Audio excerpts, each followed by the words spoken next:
Yo, what's up, what's up? You rockin' with the GOAT of the game, HipHopGamer, Hot 97, and we high on life again, baby. I present to you the one and only, the minds, the people that make the magic, the creators. You know what I'm saying? We got that art direction right there. We got that production right here. Give it up for Alec Robins and Mikey Spo. What's up? How's it going, man? Hey, thanks for having God, us. I love that energy so much. I'm so jealous. Let's go, son. I'm I gotta hyped. get some of your adrenochrome. Let's Make go. me feel real happy. Yo, I had to spin the chain on that, son. Yo, listen. This is what we gonna do, bro. This is what we're gonna do.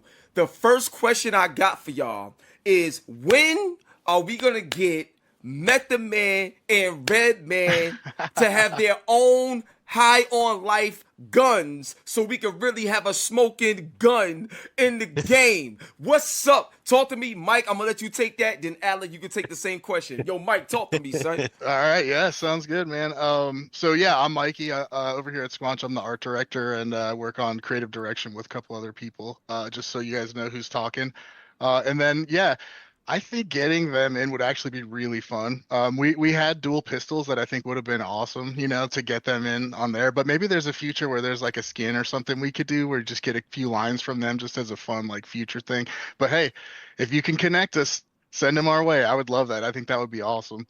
Yo, bro, that's easy work. So that's just a All phone right, call yeah, away. send them over. I Yeah, not even play. That's just a phone call away. Yo, shout out to Send my them man over. Jeff. Jeff Yeah. Cork, I know you listening in. Yo, Jeff, I'm gonna send you an email and I want to make it happen. So, I'm serious. I can make the call. It'd be crazy. Yo, Alec, talk to me. What you think about that same idea, having met the man and Redman and If High you on connect Life? us, we'll put him in the game. I don't know how, but we'll do it. 100%, we will make it happen. Yeah, if you connect us, we'll make it happen. That sounds fun as hell. Yo, what? That'd be crazy. Yeah. So now, Oh yeah.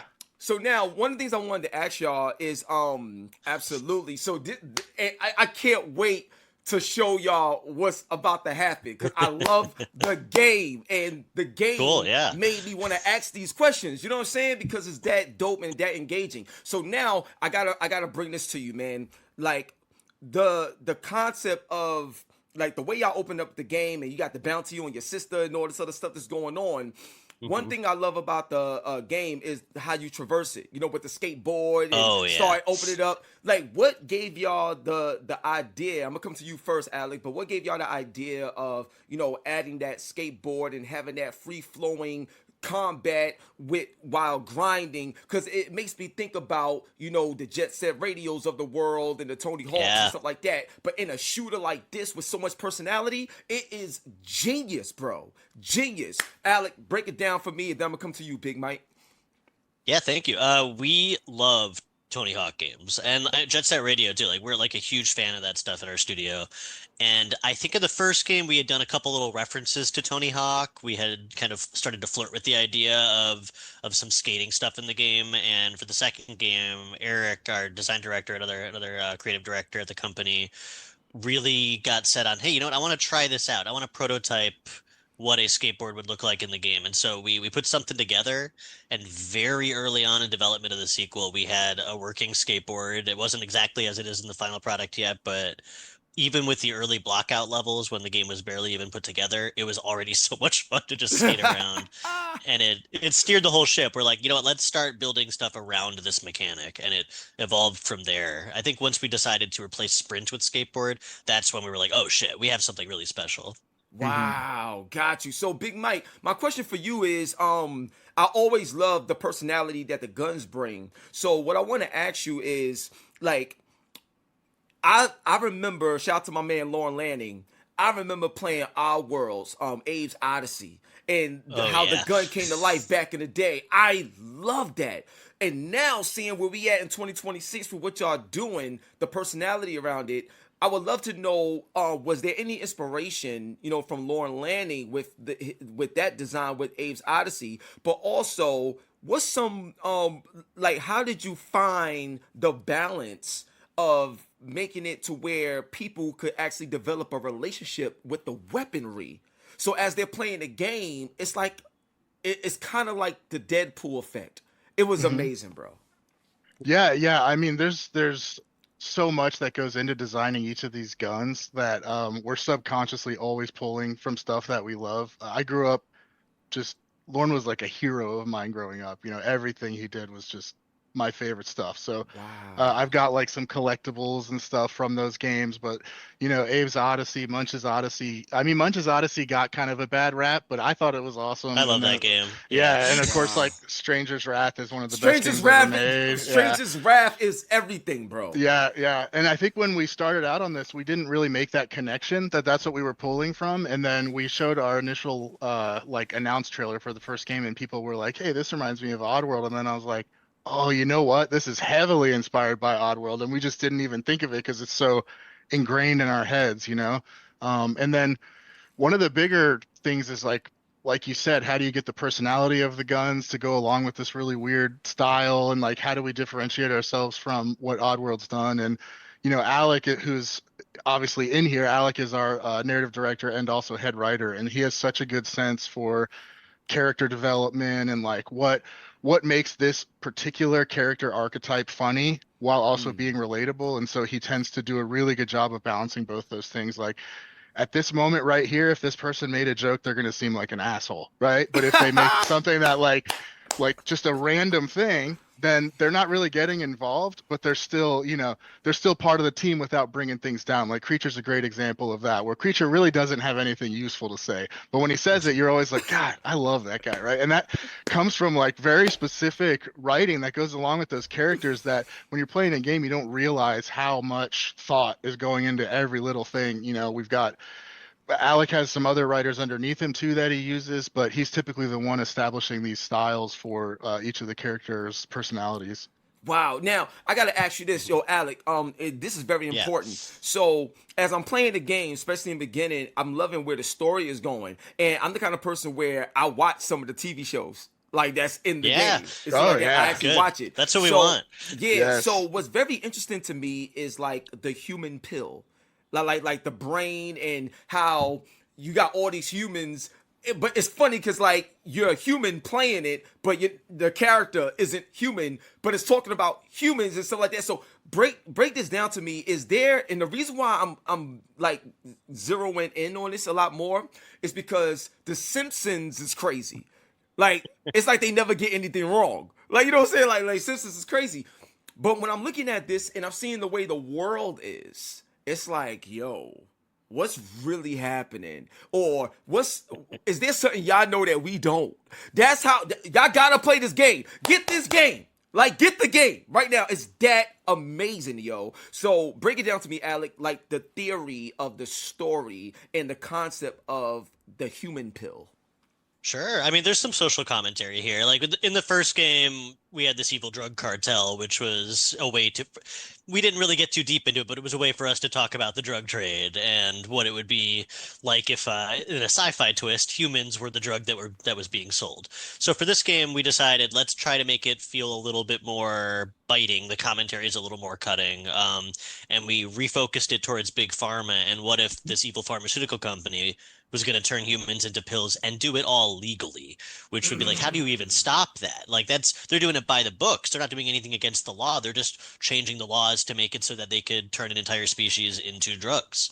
And, you know, if that hits a little close to home at all with the big pharma shit, we started writing the game before a lot of the current events. Yeah, yeah, Before Luigi especially is the big one. And as soon as that yeah. happened, you know, it kind of hit us. We're like, okay, yeah, we might be on a track that people are going to respond to.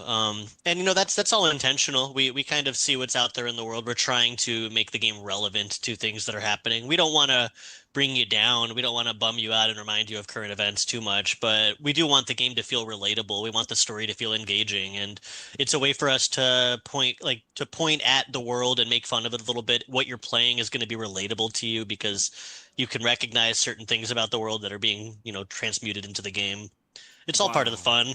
Yep, yep. Wow, Yeah, I I love can't it. stress enough that we had no idea about any of the sort of negativity that was coming around pharmaceutical companies and Well, well, assassinating CEOs, you know. we didn't know about the assassinations, but we knew So, people that were well, like, you I knew people were negative about pharmaceutical companies, myself included. I just yeah. didn't know it was going to blow up, right? And so we were like, oh crap, are we going to get in trouble for like putting a bullseye on people that work in this industry. And then that Ooh. happened. We were like, oh shit. But then we were like, you know what? It's a fantasy.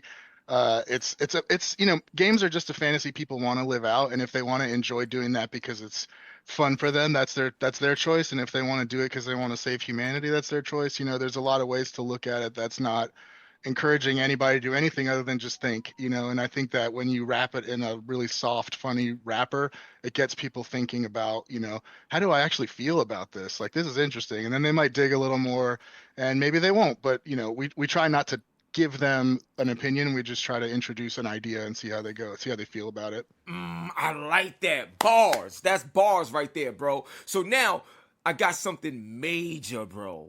Major that I want to throw out there for you, right? So when I'm thinking about all these guns and the personality of the game itself, right? Now that High on Life 2 is out there, y'all already got a formula, like that works for this game and this franchise and stuff like that as a game. What would High on Life be, as a potential TV show, or what would High on Life be as a multiplayer game where, think about it, and I've never seen this, but I've never seen a multiplayer game where, let's say you get the kill and your gun talk for you. So you don't even gotta say nothing. You know what I'm saying? Like you get the kill and the gun is like headshot, you're a noob, or like bang bang, that would be insane, son. Yeah. That's a Mikey, pitch talk I've to me, had. son. Yeah, Talk to me. that's actually a pitch I've had already. I think that's such a cool idea to have the guns be your voice. I also thought it'd be really funny, if you're hiding in cover or something and the gun's yelling like, "Hey, he's over here!" Like it's like an enemy gun that you picked up to use, and the gun's like calling out your location and stuff. I have a bunch of fun ideas there that we've been kicking around.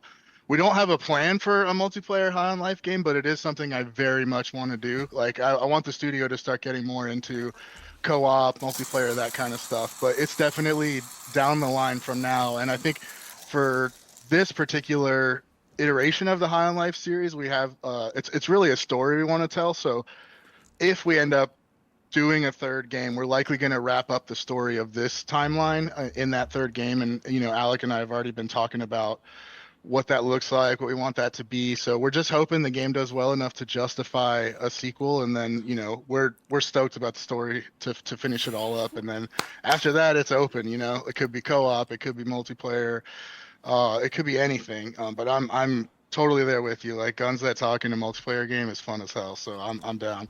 Yo, genius level work, son. Genius level. So Alec, one thing I want to come at you about. And this is another banger. Like, this is another banger of a question. It's crazy. So in the process of like telling these stories, and like what Mike was just saying about like having that concept of closing out the story, but then everything is open with especially with the guns talking.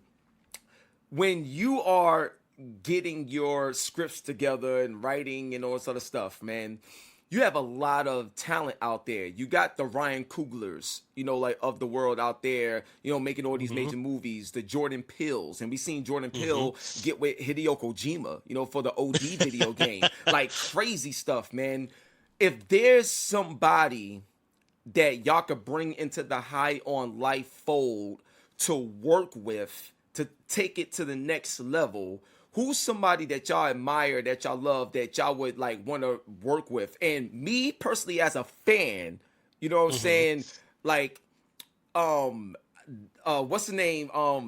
I can't think of his name right now. Oh my gosh. You remember the movie From Dusk Till Dawn? Quentin Tarantino. Quentin Tarantino. Yeah. I would love to see how crazy you and Mikey and the way y'all mind work. I would love to see what that can be, what that can look like with a Quentin make Tarantino. it happen. Yeah, I would love, what's your thoughts on that? Everyone you listed, I would work with in a heartbeat. Like, that would be amazing. We talk about, like, I mean, like, they're as far as like how different talent can jump in. I mean, acting wise, I know we always talk about Danny DeVito. That's the guy we really want to work with. Yeah. We've talked about that a bunch. It's our dream casting. We'll figure something out. We're still trying. But like, as far as other writers and stuff like that and directors, I mean, any ways that we can collaborate with people that we love, we'll find a way. We've done it before. We like to bring people in, and I mean, Joel Haver is a good example. This really great Mhm. YouTube sketch comedian, and filmmaker who does some amazing stuff. He's written for us before. He's done voices for us. He's done animations for us. We're Wow. always looking for ways like that. I mean, it's open. I mean, I would love to work with the guys who made Venture Brothers. That's like a show that I think is really dear to our heart. If there was Wow. ever any way to make a collaboration like that happen. We worked Oh, with that would be James Urbaniak amazing. from that show, and he's Hmm. great. Wow, I love Definitely. this game, man. I really love this game, man. So, Mike, now another thing I want to ask you because you was talking about the success of this game and the success that y'all looking for. Um, I know that this game is obviously on Game Pass, as well. So, does because a lot of people in the industry would like to know as well, but High on Life 2 being on Game Pass, what does success look like to y'all with this game being on Game Pass? Like, what does it need to do, being on Game Pass for it to make sense, for it to grow? Like, or how can we continue to support it and stuff like that? Because there's been developers that I spoke with saying that Game Pass wasn't the best choice. And then some say Game Pass was the best choice. So what is it like for y'all in this situation, and how can the audience be more supportive to make sure we get that part 3 and beyond? Yeah, I mean, from my perspective, Game Pass is the only reason we are as visible as we are. The first game, to try out a brand new game that was kind of weird, with a polarizing sort of style, having people opt in at full price for that, is less likely than somebody who just sees it on Game Pass and is like, let me check this out. And so we found that Mm. people talking about the game, like the virality of some of the stuff we were doing, Game Pass kind of worked for us as a marketing tool more than anything.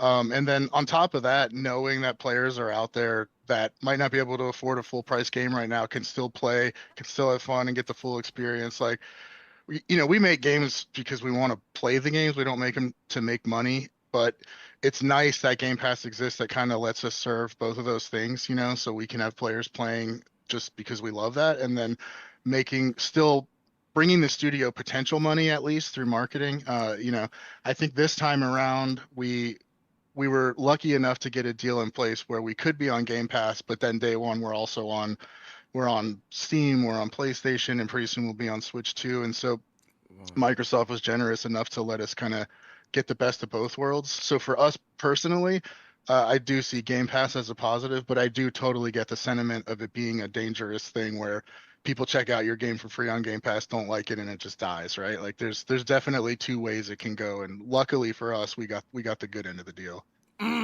That's what I'm talking about, man. I love the fact that you brought that up because I like when people take risks because they're confident in their skill set and what they put out. And you just gotta let the chips fall where they may. But when Yep. you know you great, and when you know you got something, it's like you gotta stand on that. So I love that. So yo, Alec, let me ask you this. This is another question that, and this is a little bit more personal. And the reason I'm saying that because of your writing ability. So Sure. you're in control of how all of us feel what you have to say. So my question to you is, like, what was a moment like in your life where you felt like you was at your lowest and things couldn't get any worse, but you managed to find strength in your talent, in your skill set that allow you to be successful today with shipping this particular game? Sure. I mean, overall, this whole game, reflects the way I'm feeling, and anyone else who's like, working on this game. We're putting ourselves into it. What makes us laugh? What makes like, for instance, we have storylines about like the family having some troubles, and we have Travis and Jan going through a rocky marriage, and Creatures kind of going through his own stuff with who he used to be. All of that is coming from real life experiences. That's where all writing comes from. I'm thinking about like not literally one to one, but like, hey, creatures feeling a certain way. Have I ever felt a way that I can draw from that's going to like, have I ever worried about who I used to be and can I live up to that person I used to be and what's changed in my life? Like that all informs the writing. And I mean, for me, not to get too personal, but I when I was younger, I went to two military schools. I got kicked out of two military schools, and throughout the whole time, I think what really drove me was I just liked making stuff and any troubles I was having at home, I would pour right into creative work, and that's still how I do it today. And like every aspect of everything I've ever felt in my life can end up maybe as a part of one of these characters, and that's what makes you connect. Like I think obviously we're making a funny game. It's not the deepest thing in the world sometimes, but if you are aware that that character on screen feels like a real person, that's the magic of myself or any of our other writers or anyone else on the team imbuing those characters with something real. Wow, yo, I love you, bro. I love you, bro. I'm serious, man. Cause the reason why I wanted to ask you that question, I'm about to come at you right now, Big Mike. The reason why I wanted to ask you that question is because, like, one, my grandmother, rest in peace, she's the one who taught me how to play video games when I was 4. And I've been playing games Wow. all my life, and obviously, especially my career. And one of the things that I see that's a constant now is that it's like nobody enjoys gaming anymore. It's like every time you turn around, there's always something negative, but it's not even negative in the sense of they genuinely have a solution or they genuinely care about the product, and you ain't gonna like everything, that's fine. Now it seems like, yo, I get more attention when I do negative stuff, or I could get more money by doing negative stuff. So I'll be like, I'll cut my nose, spite my face if it means I can get a quick check at the expense of being negative and just bashing anything just cause. And I'm like, I got a real love for this, a real passion for this, and when I get a chance to speak to y'all, it means the world to me. Like I mean Mhm. that. So, Mike, coming at you right now, bro.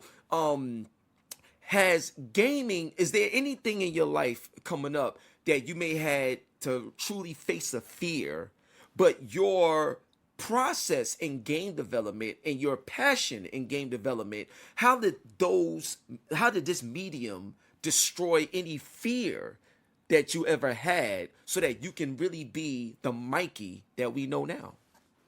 Yeah, I mean, in terms of fear, I've been a weirdo my whole life, but I've also been pretty aggressive and able to take care of myself. So, like, my fear was always what happens when I'm done being a kid? Where do I fit in, you know? So, when I was in high school, I realized like games, it's all I care about. All I care about is games. I'm gonna figure out a way to make it happen. And I think I just buckled down and just threw myself into my art and threw myself into like the tech aspect of making games, and then being able to combine those two things was really panned out. I mean, I ended up not going to college. I got a job at Ubisoft right out of high school when I turned 18, and I was there for, I've been working in games 26 years now. So I've been using games to sort of combat every single thing people go through throughout their whole adult life. You know, kids, like Alec was saying, I went through a divorce, and it just, you know, we're passing ideas around, and it's funny how you don't think it's going to line up. And then when you come out on the other side, you're like, damn, that lined up perfectly, like accidentally, right? And it's because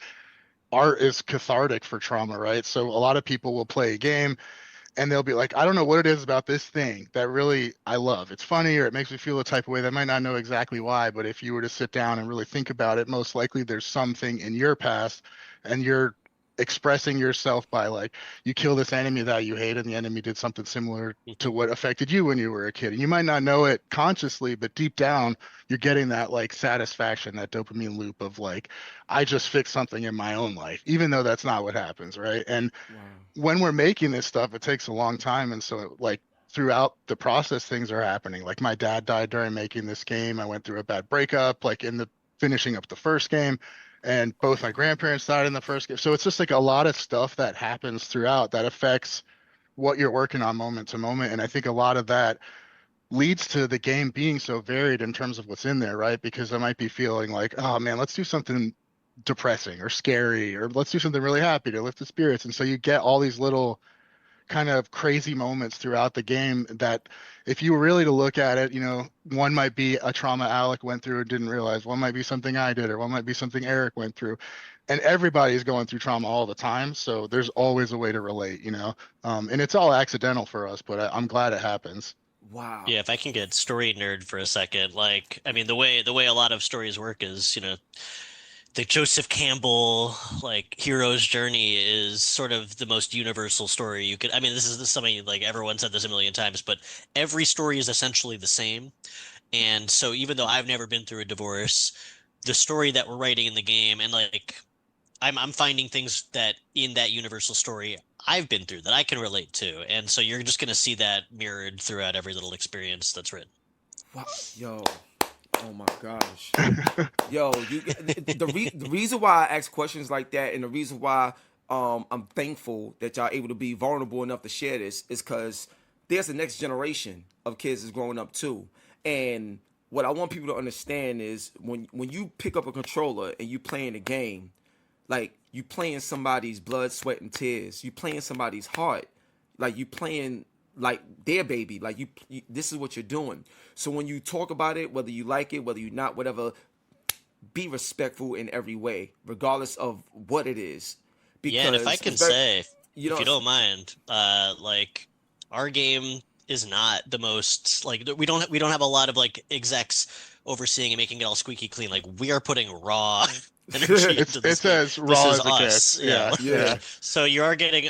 I feel like this is a very personal game, even if it's not like emotionally the most deep thing in the world. Like you're getting our essence literally one to one from our experiences, and very few people along the way are micromanaging that from a corporate level. It's just what we pay, what we make. Yeah, our studio I'm really grateful for because we were independent. We're able to try a lot of crazy creative stuff. So I mean, I think even if our game is not for you, I would challenge you. I mean, you got to admit we tried some crazy things. Our game is not boring. That's the only It's thing. definitely not boring. See, look, let me tell you something. I play games to have fun. At the end of the day, I can have a game that look amazing. Look, and y'all know I keep it real all the way 1,000. I'm gonna say right now, Death Stranding, right? Oh yeah. Graphically, and some of the stuff you could do, insane. But it wasn't a fun game for me to play, so I just it was very boring to play. Every game is going to be different. Yeah, like but the story and the graphics and stuff like that, like insane. And anytime I make a complaint, I have a solution alongside it, so you know that I'm an ally. And my solution was, let's have a little bit more action. So it doesn't just feel like the walking simulator. It was I think labeled they should as. They should put talking guns in Death Stranding 3. Yeah. Make that happen. Yeah, make that happen. It would work. Yeah, Kojima would be fun to work with. Kojima would. Oh, that would be crazy. Have a Norman Reedus. Oh yeah. Kojima's a big inspiration for me too. So I mean, like, I love that guy. He is like Alec's hero, at least in terms of growing up with gaming. Alec has really opened my eyes to Kojima because I loved everything Kojima did up until like Metal Gear 3. After that, I just kind of was like, this just isn't for me. But Alec loves Kojima so much that all the things he was telling me got me to reinvestigate. And I played Death Stranding too, and it clicked for me. You know, I was like, oh, this is what he's talking about. This is what's special about these games. And I kind of just wasn't interested because of the things that turned me off, and so as a result I didn't get to experience all these cool things, and that comes from a place of negativity like we were talking about. But you know, like you're allowed to like parts of a thing and not parts of a thing and still have a good experience, and that's where I landed on Death Stranding too, where I was just like, the things that were great about this were incredible, you know. And that was my takeaway. I was blown away by it. And then what I love is with Death Stranding, the whole concept is connecting the worlds. It's connected, connected world. And this is what we talk about right now. And that's why no matter if you like something or don't like something, like your energy and your motives behind it can always be positive, even if you're saying something that's like, look, this right here, it could use a little, you know what I mean? And that right there, you know, you can encourage somebody to be better too. And then the reason why I brought up Death Stranding is because you can look at something like a Death Stranding and still find something that you love or didn't like, but still appreciate. Same thing with High on Life too. There's things that you may like about it or may not like about it, but I'm telling you, every single you're gonna find your fun in this game. Bottom line is crazy. So I got one last question to wrap this up. So I got something for you, Alec, and I got something for you, Big Mike. This is one of the ones. I'm not sure if y'all ever been asked this before. So Alec, I'm gonna start with you, and then Mike, we're gonna bring it on home, bro. So Alec, here's what we gonna do, bro. Now, I ask a lot of people this now. So in hip hop, you have what they call verses. You know what I'm saying? And we've had Mm-hmm. verses where you had Ludacris, battle Nelly. We've had KRS-One battle Big Daddy Kane. But what it is they would do songs where it's like 20 songs versus 20 songs, and they battle each other. But it's all because they love one another. It's like healthy competition and it's fun.